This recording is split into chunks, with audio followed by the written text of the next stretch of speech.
हाँ नमस्ते। चंदा जी बैठिए।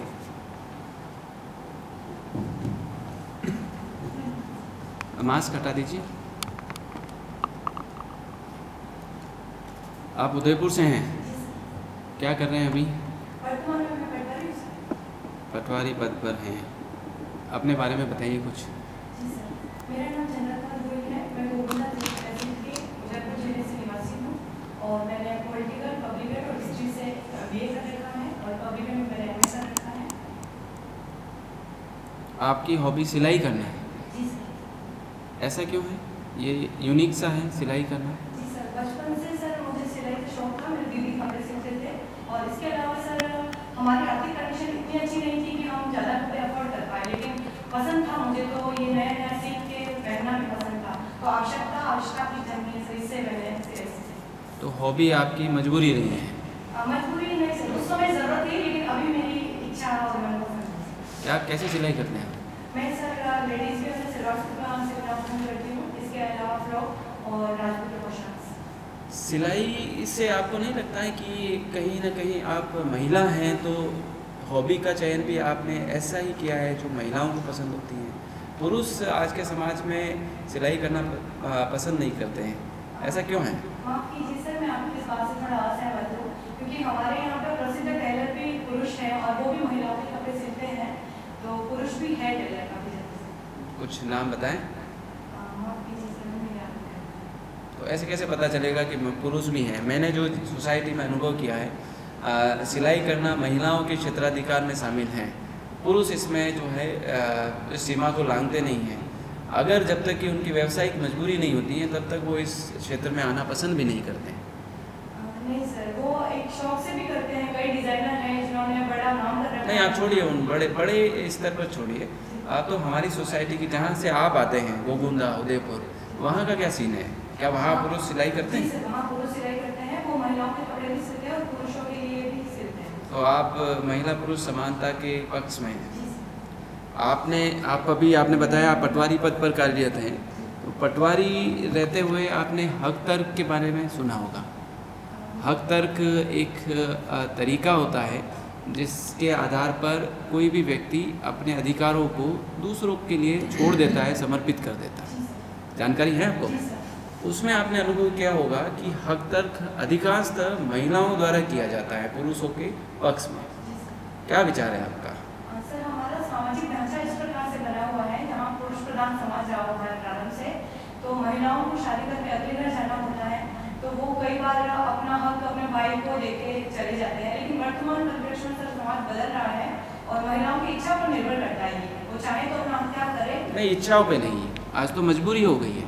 अगर महिला अपना हक त्याग नहीं करेगी तो जाहिर है कि भाइयों से मिलने वाला जो पारिवारिक सम्मान है वो उन्हें नहीं मिलेगा, और जो सामाजिक कार्यक्रम हैं उसमें महिलाओं के लिए पुरुषों की, उनके भाइयों की भागीदारी सुनिश्चित नहीं हो पाएगी। तो ऐसे में महिला के लिए तो ये मजबूरी हो जाती है कि वो अपना हक जो उसको मिला है उसको त्याग दे और अपने भाइयों का प्रेम और स्नेह और जो पिता का जो परिवार का जो हिस्सा है वो स्नेह और प्रेम के रूप में प्राप्त करें। तो मुझे लगता है कि ये महिलाएं जो है बिल्कुल अपने भाइयों पे, पिता पे, पति पे ही निर्भर रहती हैं। इसी कारण से वो सामान्यतः हक त्याग कर देती हैं। सर, मैं इस बात से सहमत नहीं हूँ। प्राचीन काल में ऐसा अवश्य होता था जब महिलाएं ज़्यादा पढ़ी लिखी नहीं थी और उनके अधिकारों की बात नहीं होती थी, लेकिन वर्तमान समाज बदल रहा है। महिलाएं अपने अधिकारों को लेकर जागरूक हैं और उन्हें किसी पर निर्भर रहने की कोई आवश्यकता नहीं है, तो वो अपनी इच्छा से हत्या करती है। आपने इस प्रक्रिया को अपनाया है कभी? जी सर। क्या होती है, कैसे होती है प्रक्रिया? इसमें से सर्वप्रथम विरासत होती है। जब उनका पैतृक हिस्सा होता है तो उन सभी भाई बहनों में या उनके माता भी अगर जीवित हैं तो उनके हिस्से में भी जाता है, और तत्पश्चात यदि बहन आवश्यक समझे और बहन को लगता है कि मुझे मेरे भाई के पक्ष में अब क्या करना है, तो फिर वो एप्लीकेशन लेकर तहसीलदार महोदय के समक्ष पेश होते हैं सभी, और फिर उनसे पूछा जाता है कि क्या आप ये अपनी इच्छा से कर रहे हैं या फिर आप पे दबाव है, तो वो अपनी स्वीकृति देती है सर, तब जाके होता है। कभी ऐसा अवसर आया जब उसने कहा है कि हाँ मुझ पे दबाव है? नहीं, ऐसा होता नहीं है सर मोस्टली, क्योंकि अगर ऐसा होता है तो तहसीलदार महोदय उस हत्या को स्वीकृत ही नहीं करते हैं। तो आपको लगता है कि पहले से ही आपके ऑफिस में आने से पहले से ही वो सारी चीज़ें वहाँ पर उनके परिवार के सदस्यों के साथ सेटल हो जाती हैं, उनकी आपसी सहमति हो जाती है, और सहमति में कहीं ना कहीं दबाव काम करता है। सर मैं इसको दबाव नहीं मानती हूँ, उनकी व्यक्तिगत इच्छा होती है, मैं समझती हूँ। ठीक है, ये जो हक तर्क होता है ये कौन से अधिनियम के तहत होता है? ये सर काश्तकारी अधिनियम 1955 के तहत। कन्फर्म है आप? जी सर। आपका? ठीक है, आपने बीए किया है और एमए किया है। बीए में क्या क्या सब्जेक्ट्स बताया आपने? मेरे सर इतिहास है, राजनीति विज्ञान है और लोक प्रशासन। ठीक है, और फिर आपने एमए भी किया है, वो लोक प्रशासन में किया। कहाँ पर पोस्टेड हैं अभी आप? जगह कौन सी बताइए? जी सर, उदयपुर जिले में गोगुंडा तहसील। वहीं पर आप पटवारी पद पे कार्य रहे। अच्छा, आप कृषि और किसानों से भी जुड़े हुए हैं, तो एक पीएम कुसुम योजना है। जी सर। तो क्या है ये योजना, किस प्रकार से काम करती है, क्या इसके उद्देश्य हैं? जी सर, इसमें सिंचाई से संबंधित पाइपलाइन संबंधित योजना है। पूरा नाम क्या है योजना का? कुसुम योजना सर, मैं अभी ज़्यादा याद नहीं कर पा रही हूँ, मैंने पढ़ा है इसके बारे में। ठीक है, ये है ना प्रधानमंत्री किसान ऊर्जा सुरक्षा एवं उत्थान महाभियान। बता क्या है ये योजना? कौन सा सर, एक बार रिपीट करेंगे? कुसुम योजना के बारे में इसका पूरा नाम बताया मैंने। जी, तो इसमें सर यही है, पाइपलाइन बिछाने संबंधित उनको सब्सिडी दी जाती है, और उसके अलावा सिंचाई संबंधित सर प्रोत्साहन देते हैं। इसके बारे में मुझे नहीं जानना। आपने ये जो बताया श्योर है कि ऐसा है इसमें, आपने? मैंने पढ़ा है सर, आपसे सर। ठीक है, और अभी जो कृषि कानून बने उनके बारे में बहुत विरोध भी हो रहा है, तो क्या है वो विरोध का कारण क्या है? कृषि कानून क्या है और विरोध के कारण क्या है, और आप उसको किस प्रकार से समाधान सोचती हैं? जी सर, कृषि कानून सर ये मूल्य संवर्धन और उपज से संबंधित है, जिसमें पहले ही कॉन्ट्रैक्ट हो जाता है। इसमें ये होता है कि अधिक जो उपज होती है उससे संबंधित कृषक चाहे तो पहले किसी बड़े व्यापारी से टाई कर सकता है, ताकि वो अपनी जो फसल आएगी उसको उन्हीं को बेचेंगे। तो इसके अंदर सर जो बाद में विवाद होते हैं वो नहीं होंगे, एक चीज़ ये है। और इसके अलावा सर ये है कि जो अधिक उपज है उसको एक खाद्य प्रसंस्करण के लिए प्रयुक्त कर सकते हैं बाद में, क्योंकि भारत जब आज़ाद हुआ था उस समय भारत में इतना अनाज नहीं होता था, तो भारत को आयात करना पड़ता था। लेकिन वर्तमान में भारत खाद्यान्न के मामले में आत्मनिर्भर है, और अपना अतिरिक्त अनाज को वो सड़ जाता है या खराब हो जाता है, बिकने में से रह जाता है, तो उसका सही उपयोग हो पाएगा। और इसके अलावा से जो कृषि व्यापार मंडियाँ हैं उससे संबंधित है, जिसमें कृषि व्यापार मंडियों में ही माउंट होता है कि वो वहीं बेचेंगे, तो उसमें सर आड़तियों के माध्यम से उनको एग्जैक्ट मूल्य नहीं मिल पाता है उत्पाद का, तो इनके माध्यम से कृषक बाहर भी, राज्य के बाहर भी बेच पाएंगे अपने अनाज को। और इसके साथ एक और सर आवश्यक वस्तु संशोधन अधिनियम 2020, जिसमें वो स्टॉक भी कर पाएंगे व्यापारी। स्टॉक की कोई लिमिट दी उन्होंने, कितना स्टॉक कर पाएंगे? तो इसमें विरोध का कारण क्या है? विरोध का सब बेसिक कारण यह है कि किसानों को लगता है कि उनकी जो एपीएमसी मंडियां हैं वो खत्म हो जाएगी, और न्यूनतम समर्थन मूल्य जो निर्धारित किया गया है वो खत्म हो जाएगा, और उनको सर एक कॉन्फिडेंस में नहीं लिया गया था पहले कृषकों को, इसलिए उनको कहीं कहीं इनसिक्योरिटी लगती है। तो इसमें सुधार के लिए सर यही उपाय है, सरकार को 2 कदम आगे बढ़ के उनसे वार्ता स्तर करके और उनको कॉन्फिडेंस में लेना चाहिए, या पूरा ड्राफ्ट एक बार नया तैयार करना चाहिए। तो आपको लगता है कि वास्तव में कुछ न्यूनताएं इस कानून में रही है? आपको लगता है कुछ कमियां रही है इस कानून में? सर कानून में कमियां नहीं है, इसको लाने के जो तरीके हैं उसको थोड़ा बेहतर किया जा सकता है।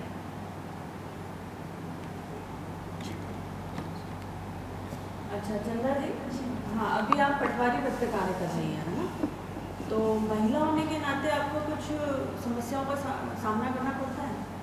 सर महिला होने के नाते विशेष कोई समस्या नहीं है पटवारी वाले जॉब में भी, क्योंकि जो समस्या है कॉमन है, पुरुषों के सामने भी वैसी ही समस्याएं आती हैं। मतलब विशेष रूप से आप अपनी तरफ से कुछ नहीं कहना चाहेंगे कि आपको कोई समस्या?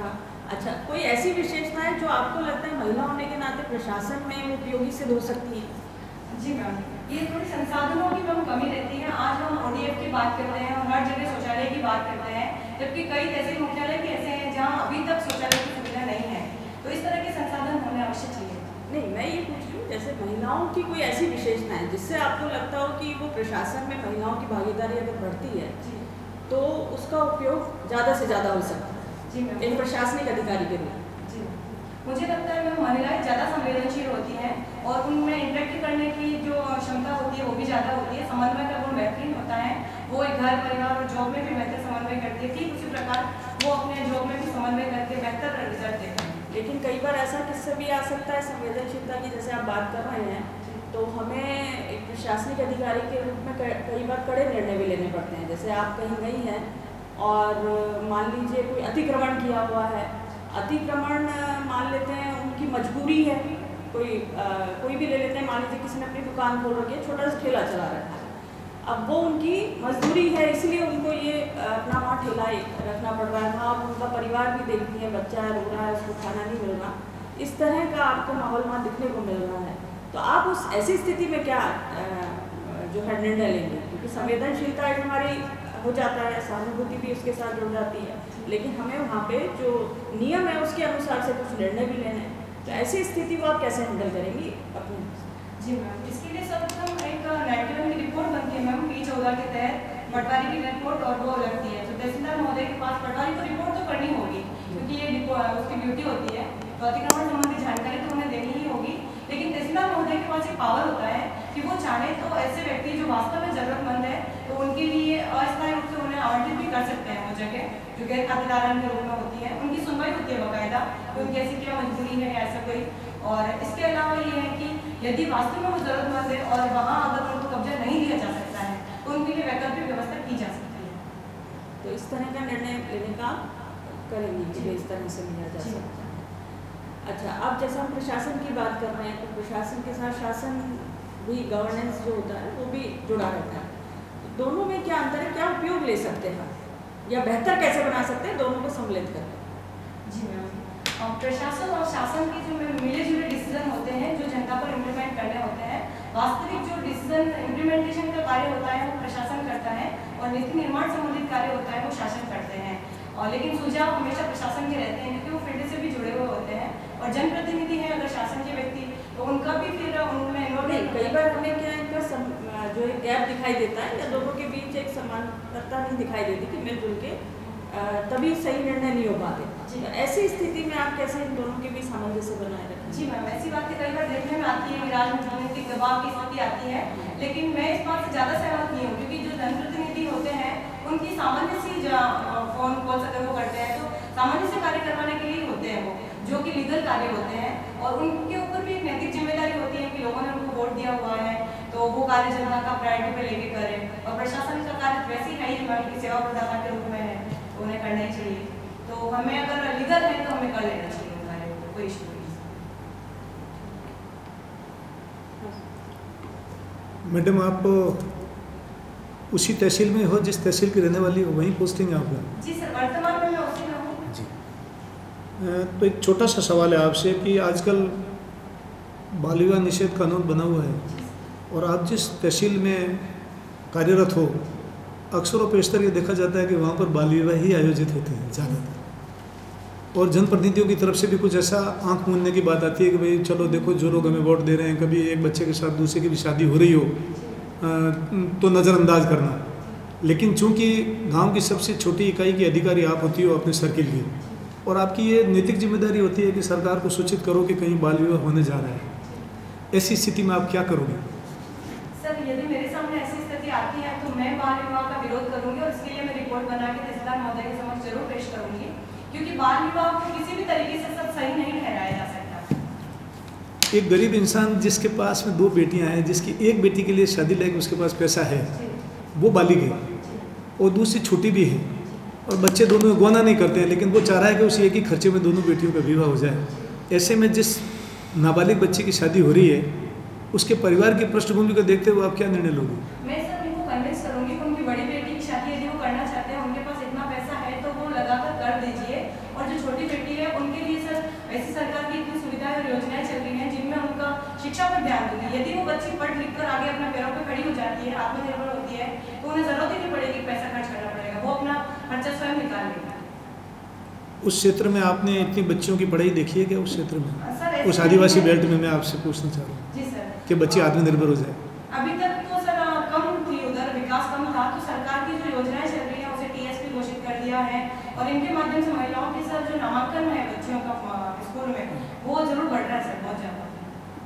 आपके पूरे सर्किल में जो कामगार मजदूर होते हैं जिनका आजकल रजिस्ट्रेशन होता है, कौन से डिपार्टमेंट में होता है इसका? श्रम विभाग। श्रम विभाग में। आपके क्षेत्र में कुछ हुए हैं रजिस्ट्रेशन? श्रम संगठन में है सर मेरे क्षेत्र में। अगर वहाँ है तो उनके लिए भी ऐसे व्यक्ति की बच्ची, किसी मजदूर की बच्ची 1 साल पूरा जब हो जाता है उसको रजिस्टर्ड किए हुए, उनकी बच्चियों के विवाह के लिए प्रोत्साहन के लिए कोई योजना है आपकी जानकारी में है क्या? सर विवाह योजना है पर अभी नहीं याद। हाँ, उसमें कुछ मदद मिलती है सरकार की तरफ से ऐसे व्यक्ति की बच्ची की शादी होती है? चलिए ठीक है। तनाजाग्रस्त जगह किसको कहते हैं? तनाजाग्रस्त, आपने तनाजा तो सुना होगा जी। ये सर 2 गांवों की सीमा क्षेत्र की जो जमीन होती है उसे तनाजा। कौन से भाषा का शब्द है तनाजा? ये सर उर्दू भाषा।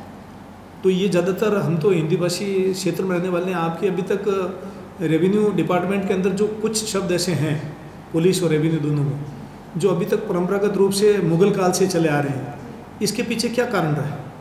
सर ये सर्वप्रथम सेटलमेंट शेरशाह सूरी के समय से जैसे प्रारंभ माना जाता है, तो उस समय से जो शब्द प्रयुक्त किए जाते थे वो वर्तमान में भी है, किंतु वो आम जन की समझ में नहीं रहते हैं, तो मेरे ख्याल से सर इनमें बदलाव अवश्य होना चाहिए। शेरशाह सूरी के पहले भी कभी कोई चला है आपके पास? जरीबें जो हुआ करती है ना, तो उसमें सिकंदरी गज भी कहलाता है। जी तो ये सिकंदरी गज कौन सा कहलाता है? ये शेरशाह के पहले था या बाद में था? सर मुझे एग्जैक्ट इसके बारे में आप इतिहास के विद्यार्थी हो इसलिए पूछ रहे हैं। ज़्यादा इसके बारे में नहीं पता है, जी। पर मुझे इतना पता है सर अलाउद्दीन खिलजी ने सर्वप्रथम सेटलमेंट करवाया था। और एक हमारे यहाँ से प्रसिद्ध राजा हुए हैं जो अकबर के 9 रत्नों में से एक भी थे, जिन्होंने सबसे पहले भूमि का जो है विभाजन करवाया और सही माने में लगान कायम की थी। उनका नाम पता है आपको? जी सर टोडर। अब मैं आपसे एक बात पूछना चाह रहा हूँ कि आप चूँकि इतिहास के विद्यार्थी भी हो और प्रशासन की एक सबसे छोटी इकाई की मुखिया भी हो, राजनीति में आजकल जो लोग प्रवेश कर रहे हैं, कभी कभी आपके मन में भी ये व्यथा आती है कि वो राजनीति से जुड़े हुए लोग जो हैं वो सरकार के बनाए गए नियमों की पालना करवाने में अक्सर और पेशतर अवरोध पैदा करते हैं। तो वो अवरोध पैदा करने के पीछे क्या कारण है? मतलब हम लोगों में अवेयरनेस नहीं है कि हम लोगों ने ऐसे लोगों को चुन लिया, हमारे अंदर कुछ कमी रही है, हम किस चीज़ को प्रोत्साहन करना चाहें कि आदमी इस बात को समझने लगे कि जनप्रतिनिधि अच्छा होना चाहिए। तो ऐसी कोई शिक्षा में भी कोई अलग से सब्जेक्ट है? जैसे आपने पब्लिक एड सब्जेक्ट लिया, आपकी हिस्ट्री सब्जेक्ट रहा है ना? तो स्कूल एजुकेशन में कुछ ऐसी बातें अभी तक कम पाई जा रही है या उनका समावेश होना जरूरी है जिससे व्यक्ति अच्छे और बुरे की पहचान कर सके? जी सर है वैसे सर शिक्षा में जो चल रहा है मताधिकार संबंधित जागरूकता वगैरह सरकार की तरफ से भी चलाई जा रही है, इसके अलावा शिक्षा में भी है, किंतु सर ये सिर्फ राजनीति में ही नहीं है। राजनीति में जो अपराधीकरण बढ़ रहा है वो कुछ असामाजिक तत्वों की वजह से हो रहा है, तो ये नैतिकता का विषय है सर। मैं इसी बात पे आपको लाना चाह रहा हूँ, नैतिकता क्या है? नैतिकता सर एक उच्च नियमों और मानकों का समूह है जिसे फॉलो करना चाहिए। उससे जुड़े हुए 2-3 बातें बताओ। नैतिकता में कौन कौन से गुण आने चाहिए? ईमानदारी, सत्यनिष्ठा, कर्तव्यनिष्ठा, वस्तुनिष्ठा। प्रैक्टिकल जब आप जॉब में हो, इनमें से कुछ चीज़ें आपके सामने बाधा बनती है या सहायक बनती है? कुछ बताइए, आप प्रैक्टिकली तौर से बताइए। जी सर कई बार सर वस्तुनिष्ठता की समस्या आती है, क्योंकि व्यक्ति वस्तुनिष्ठता हमेशा एक जगह एक जैसी नहीं रह सकती है, वो देश काल परिस्थिति के अनुसार बदल जाती है। कैसे बदल जाती है बताइए। जैसे आप देखते हैं कि हमारे गाँव के अंदर तो ऐसी कुरीतियाँ हैं कि किसी की मृत्यु भी हो जाती है तो अक्सर देखा जाता है कि 12 दिन तक जब लोग शोक के लिए आते हैं अफीम खाते हैं। जी सर ये कुप्रथा है अभी। क्या हमारे पाठ्यक्रम में इन चीज़ों को समाविष्ट किया गया है जिसमें ये बताया जाए हमारी नई पीढ़ी को कि ये अवगुण है? शिक्षा में कहीं हमारे ऐसे कोई हमारे समाज सुधारकों के बारे में आपकी जानकारी है जिन्होंने शिक्षा के अंदर इन नैतिक और धार्मिक मूल्यों के लिए बहुत ज़्यादा बल दिया? ऐसे 2-4 ऐसे उदाहरण मिलते हैं हमें, जैसे मोतीलाल जी तेजावत का हम अगर उस तरफ देखें जी। तो उनका काफी रुझान था, उन्होंने शराब निषेध, मद्य निषेध और इन सब कार्यों पर इन सब चीजों पर कार्य किया। इसके अलावा स्वामी दयानंद जी सरस्वती की शिक्षाएं हैं, स्वामी विवेकानंद जी की है, राजा राम मोहन राय जी को लेते हैं हम, इन गुरुदेव को समझ करने को। गांधी जी ने शिक्षा के अंदर किस चीज़ को ज़्यादा महत्व दिया? सर गांधी जी ने बुनियादी शिक्षा पर जोर दिया। क्या तात्पर्य है बुनियादी शिक्षा से? उनका आशय ये है कि शिक्षा का अर्थ साक्षर होना नहीं होना चाहिए, जबकि उनके अलावा उसमें स्वरोजगार का गुण आना चाहिए व्यक्ति में, और वो आत्मनिर्भर हो सके। तो आप में तो वो एक गुण है, जी सर। आपने अपनी शिक्षा के अलावा जो अपना शौक रखा है वो 2 तरह से आपके लिए लाभदायक था। एक तो आपकी अपनी पूर्ति हो जाती थी, दूसरा ये होता था कि आर्थिक लाभ भी होता था। जी सर। तो इंसान को बुनियादी तौर पे जागरूक करने के लिए आप जहाँ पे कार्य कर रही हैं, जैसे आप एक जगह, चलिए इस बात को छोड़िए, आप एक जगह कहीं जा रहे हैं रास्ते में और आपने वहाँ देखा कि गांव की एक ऐसी ज़मीन है जिस पे विवाद है, उसके लिए दोनों पार्टियों के पास में उचित कागजात नहीं है, लेकिन अक्सर पेशतर उस बात के ऊपर वो दोनों वर्ग जो है आपस में लड़ाई पे आमदा हो जाते हैं। आप उसकी सूचना तो अपने अधिकारियों को देंगे, लेकिन ऐसे मामले में क्या क्या कानूनी कार्रवाई कौन सी होनी चाहिए जिसकी वजह से दोनों उस जगह पर न जाए, लड़े नहीं, तो उसको अभिरक्षा में लेने का कोई कानून है क्या? सर्वप्रथम तो मैं ये जानने का प्रयास करूंगी कि वो जमीन राजस्व रिकॉर्ड में किस रूप में दर्ज है। ठीक है, तो उसके अनुसार उसका आइडिया लग जाएगा कि वो वास्तव में है किसकी। यदि वो किसी खातेदार की है तो उनको दे दी जाएगी, और यदि वो नहीं है तो फिर सर वो मेरा नाम है तो खाली करवा दिया जाएगा। जब तक फैसला न हो तब तक के लिए आपस में कानून व्यवस्था खराब न हो, उसके लिए उस जमीन के लिए आप क्या करोगे जो विवादित भूखंड है? उसका सर उपखंड अधिकारी महोदय से स्टे हो सकता है। किस धारा के तहत? 145 CRPC में नहीं करते अपन, 145 में रिसीवर नहीं बनाते। ऐसी जगह होगी तो वहाँ बनाएंगे। चंदा, आप कौन सी सर्विस में जाना चाहते हैं? सर मैं RS में जाना चाहती हूँ। ऐसा क्यों? सर ये राज्य की अपेक्स सर्विस है, और इसके अलावा मैं वर्तमान में जिस जॉब में हूँ वो एक डायरेक्ट इससे जुड़ी हुई है, और मैं जिस परिवेश से बिलोंग करती हूँ वहाँ इसकी प्रतिष्ठा बहुत अच्छी है। अगर आप महिला हैं और अगर आपको RPS में सेलेक्ट किया जाता है तब आपका निर्णय क्या होगा? सर मैंने सेकंड चॉइस के रूप में RPS में फिलअप किया है, और मैं RPS की तरफ से आकर्षित हूँ, लेकिन मेरी प्रथम प्रायोरिटी RS है। आपको RS बना दिया जाता है और आपकी पोस्टिंग जो है हम गोगुंदा में ही कर देते हैं। महिलाओं के उत्थान के लिए कौन सी स्कीम्स पे आपका फोकस रहेगा? मेरा सर महिलाओं से संबंधित सर शिक्षा और स्वास्थ्य पर ज़्यादा ध्यान रहेगा, क्योंकि वहाँ पर स्वास्थ्य का स्तर बहुत स्कीम बताइए आप, इस कौन सी योजना पे आप काम करेंगे? जी सर, एक महिला समृद्धि योजना से संबंधित सर शुभ लक्ष्मी योजना है, और डिपार्टमेंट के साथ बताइए, कौन से डिपार्टमेंट की कौन सी योजना? महिला एवं बाल विकास मंत्रालय की तरफ से है, जिसमें महिला बाल विकास विभाग की है, जिसमें ये विभाग और मंत्रालय अलग अलग होते हैं। आप एक्यूरेट बताइए कि ये विभाग होगा और ये योजना होगी जिस पे आप काम करना चाहेंगे। महिला एवं बाल कल्याण विभाग। नहीं, आप टाइम लीजिए। महिला और बाल कल्याण विभाग होता है या महिला एवं बाल विकास विभाग होता है? महिला एवं बाल कल्याण विकास विभाग ऐसा होता है? सर माफ कीजिए मैं। चलिए, आपने ये घड़ी जो पहन रखी है ये कौन सी घड़ी है? ये सर स्मार्ट वॉच है। ऐसा क्यों है? इसमें क्या नया है? इसमें सर यदि हम कोई फोन कॉल्स भी आता है तो इसमें देख पाते हैं। इसके अलावा इसमें समय के साथ साथ तिथि, तारीख और वार भी शो होता है। बस इतना ही फायदा है? इतना ही फायदा है इसका? इसमें और भी हार्ट बीट भी चेक करती है हम, अगर कोई योगा वगैरह। चलिए ठीक है, शुभकामनाएं, ऑल द बेस्ट।